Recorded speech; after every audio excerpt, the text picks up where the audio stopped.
Physics है, chapter number 5 चुंबकत्व एवं द्रव्य। आज का क्लास है चुंबक के प्रकार पढ़ेंगे, चुंबक के गुण पढ़ेंगे, चुंबक से संबंधित पद पढ़ेंगे और चुंबकीय द्विध्रुव और द्विध्रुव आघूर्ण पढ़ेंगे। तो सबसे पहले देखते हैं भूमिका। तो भूमिका को बोलते हैं इंट्रोडक्शन। इसमें देखेंगे बहुत पहले 600 ईसा पूर्व यूनान एक द्वीप मैग्नीसिया नामक स्थान पर काली चट्टानों पाई जा गई थी जो लोहे की बनी वस्तुओं को अपनी ओर आकर्षित करती थी तथा इनके टुकड़ों को स्वतंत्रता पूर्वक लटकाए जाने पर ये उत्तर दक्षिण दिशाओं में ठहरती थी। ये चट्टानों लोहे के ऑक्साइड Fe3O4 अयस्क थी। मैग्नीसिया नामक स्थान पर पाए जाने के कारण इन्हें मैग्नेटाइट भी कहा जाता है। इसी शब्द से मैग्नेट जिसे चुंबक कहते हैं की व्युत्पत्ति हुई थी। चुंबक केवल लोहे से बनी वस्तुओं को ही आकर्षित नहीं करती अपितु स्टील, निकल, कोबाल्ट आदि से बनी वस्तुओं को भी अपनी ओर आकर्षित करता है। लोहा, स्टील, निकल, कोबाल्ट आदि से बनी वस्तुओं को जो चुंबक की ओर आकर्षित होते हैं चुंबकीय पदार्थ कहते हैं। तो इसको बोलते हैं चुंबकीय पदार्थ। ये सारे जो इंट्रोडक्शन था इसको बोलेंगे चुंबकीय पदार्थ। इस प्रकार चुंबक उस पदार्थ को कहते हैं जो चुंबकीय पदार्थों को अपनी ओर आकर्षित करता है तथा अन्य चुंबक की अनुपस्थितियां में स्वतंत्रता पूर्वक लटकाए जाने पर सदैव उत्तर दक्षिण दिशाओं में ठहरता है। चुंबक के चुंबकीय पदार्थों को आकर्षित करने के गुण को चुंबकत्व कहते हैं। तो ये था चुंबक का इंट्रोडक्शन। अब देखेंगे चुंबक के प्रकार। तो चुंबक जो होता है वो दो प्रकार का होता है। फर्स्ट जो होता है प्राकृतिक चुंबक और दूसरा जो होता है वो कृत्रिम चुंबक। प्राकृतिक चुंबक के मतलब होता है जो प्राकृतिक द्वारा बनाया हुआ चुंबक होता है। कृत्रिम का मतलब होता है जो मानव द्वारा निर्मित होगा, उसको बोलेंगे कृत्रिम चुंबक।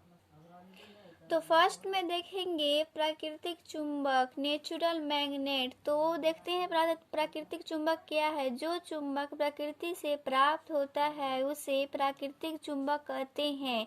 तो जो प्रकृति द्वारा प्राप्त होता है उसको क्या बोलेंगे, प्राकृतिक चुंबक कहते हैं। जैसे यहाँ पे मैग्नेटाइट एक प्राकृतिक चुंबक है।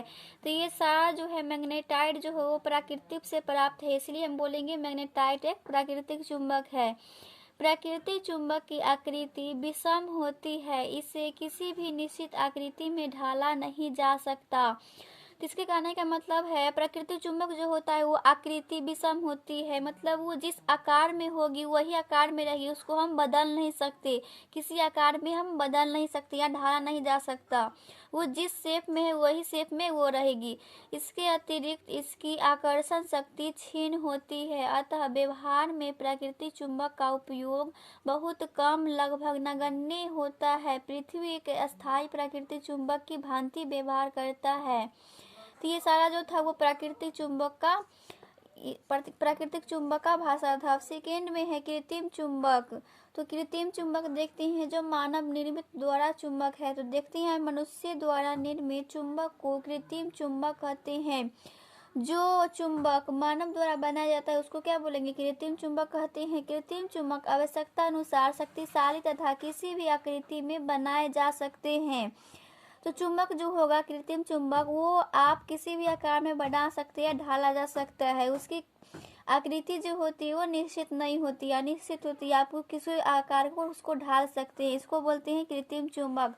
अब अगला है चुंबकीय ध्रुव मैग्नेटिक पोल। तो देखते हैं चुंबकीय ध्रुव क्या है। ध्रुव के दोनों किनारों पर स्थित उन स्थानों को जहां पर चुंबकत्व सर्वाधिक होता है चुंबक के चुंबकीय ध्रुव कहते हैं। तो चुंबकीय ध्रुव किसको बोलेंगे, जो दोनों किनारों पर होगा। जैसे यहाँ पे लेते हैं नॉर्थ और साउथ के किनारे पर जो होगा मैग्नेटिक, उसको क्या बोलेंगे, चुंबकीय ध्रुव बोलेंगे। चुंबकीय ध्रुव कहते हैं। प्रत्येक चुंबक में दो ध्रुव होता है। तो प्रत्येक चुंबक में कितना ध्रुव होगा, दो ध्रुव होगा, एक होगा नॉर्थ एक होगा साउथ।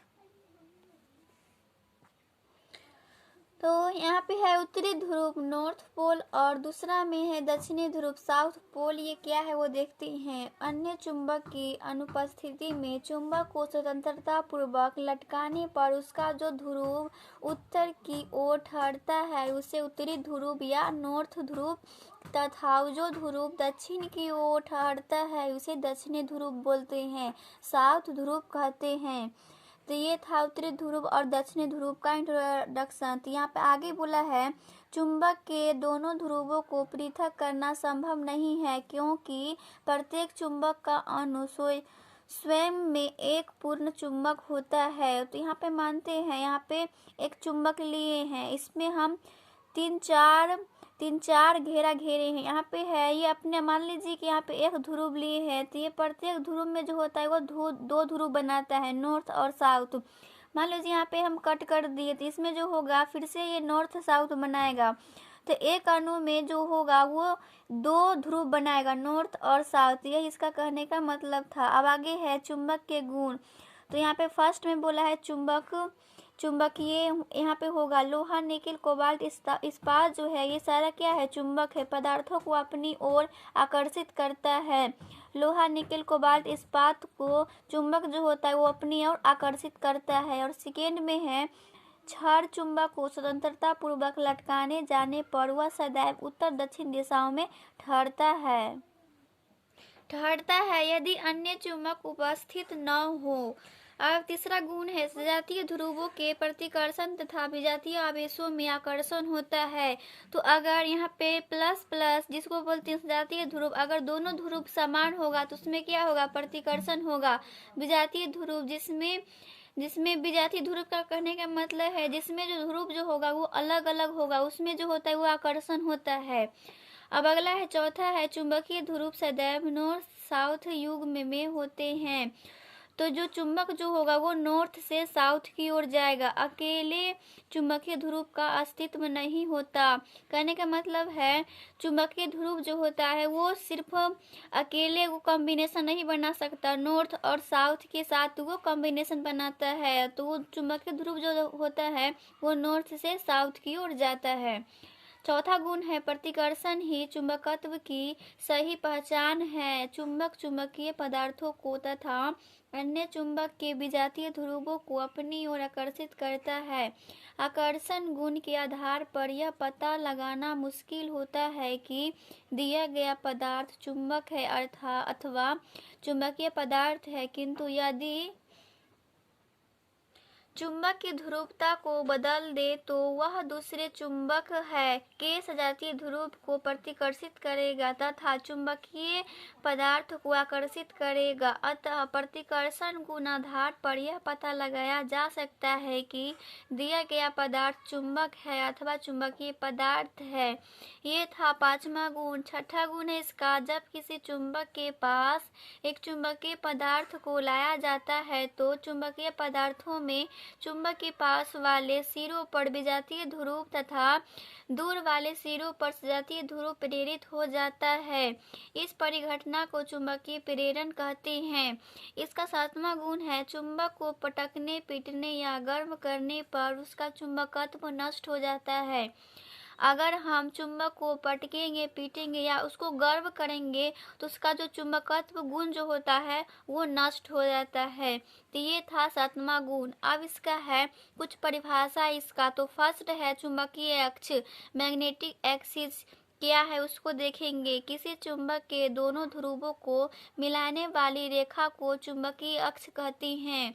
यहाँ पे चुंबकीय अक्ष उसको बोलेंगे जहाँ पर फर्स्ट ध्रुव और सेकेंड ध्रुव को इनके बीच की दूरी को मिलाएंगे, इसी को बोलते हैं चुंबकीय अक्ष। इसी को बोलते हैं चुंबकीय अक्ष। दूसरा में है चुंबकीय यामांतर, स्वतंत्रता पूर्वक लटकते हुए चुंबकों के चुंबकीय अक्ष से गुजरने वाले ऊर्ध्वाधर समांतर को चुंबकीय यामांतर कहते हैं। चुंबकीय यामांतर उसको बोलते हैं, यहाँ पे ध्रुव जो है ध्रुव के साथ स्वतंत्रता पूर्वक उसको लटकाएंगे और उस अक्ष को क्या बोलेंगे, इसी को बोलते हैं चुंबकीय यामांतर। ऊर्ध्वाधर समांतर लटका होगा उसी को बोलेंगे चुंबकीय यामांतर। अगला है चुंबक की प्रभावी लंबाई। ये क्या है इसको देखेंगे। किसी चुंबक के दोनों ध्रुवों के बीच की दूरी को उसकी प्रभावी लंबाई कहते हैं।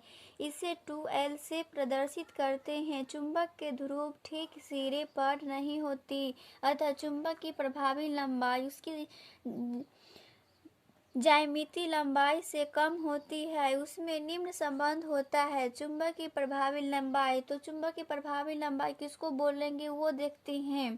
तो यहाँ पे साउथ और नॉर्थ रखा हुआ है। साउथ और नॉर्थ को मिलाने वाली रेखा को क्या बोलेंगे? चुंबकीय। इसके बीच की दूरी जो होगा उसको बोलेंगे प्रभावी लंबाई। तो यही 2L जो है ये प्रभावी लंबाई है। तो चुंबक की प्रभावी लंबाई जो होता है 5/6 गुना चुंबक की ज्यामितीय लंबाई होता है। इसी को बोलते हैं चुंबक की प्रभावी लंबाई।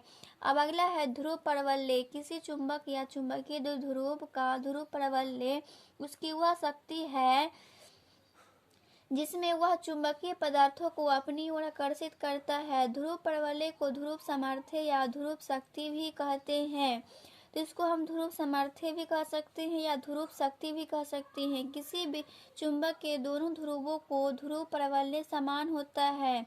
ध्रुव प्रवलय को m से प्रदर्शित करते हैं। इसका ऐसा ही मात्रक जो होता है एम्पीयर मीटर तथा विमीय सूत्र m0L/T0A है। यह एक अदिश राशि है। तो ध्रुव प्रवलय को हम के छोटा m से डिनोट करते हैं। इसका ऐसा ही मात्रक जो होता है एम्पीयर मीटर होता है ध्रुव प्रवलय का, और विमीय सूत्र जो होगा m0L0A होगा, और ये अदिश राशि होता है। तो यही ध्रुव प्रवलय था। अब अगला है चुंबकीय द्विध्रुव और द्विध्रुव आघूर्ण।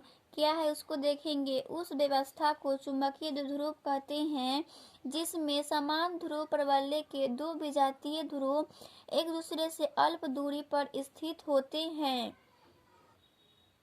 तो ये है फर्स्ट ध्रुव QM, और QM जो है ये QM और QM2 जो है ये ध्रुव प्रवलय है, और इसके बीच की दूरी जो होता है उसको बोलते हैं प्रभावी लंबाई। ये है 2L। तो यहाँ पे देखेंगे छोटा छड़, चुंबक, चुंबकीय सुई धारामापी लूप, धारावाही कुंडली लौह चुंबकीय पदार्थों के अणु आदि चुंबकीय द्विध्रुव के उदाहरण है। तो ये सारा जो था वो चुंबकीय द्विध्रुव का उदाहरण था। अब देखेंगे ध्रुव आघूर्ण क्या है। चुंबकीय द्विध्रुव के ध्रुव प्रवलय m और उसकी प्रभावी लंबाई 2L के गुणनफल को उसका चुंबकीय द्विध्रुव आघूर्ण कहते हैं। तो चुंबकीय द्विध्रुव आघूर्ण उसको बोलेंगे जो ध्रुव प्रवलय m और प्रभावी लंबाई के गुणनफल हो, उसको बोलेंगे चुंबकीय द्विध्रुव आघूर्ण। इसे चुंबकीय द्विध्रुव आघूर्ण को हम बड़ा M से डिनोट करेंगे। तो इसे M से प्रदर्शित करते हैं सूत्र के रूप में। तो चुंबकीय द्विध्रुव आघूर्ण को हम बड़ा M से डिनोट किए तो M बराबर जो आएगा ध्रुव प्रवलय और प्रभावी लंबाई के गुना होगा। तो m×2L यह एक सदिश राशि है।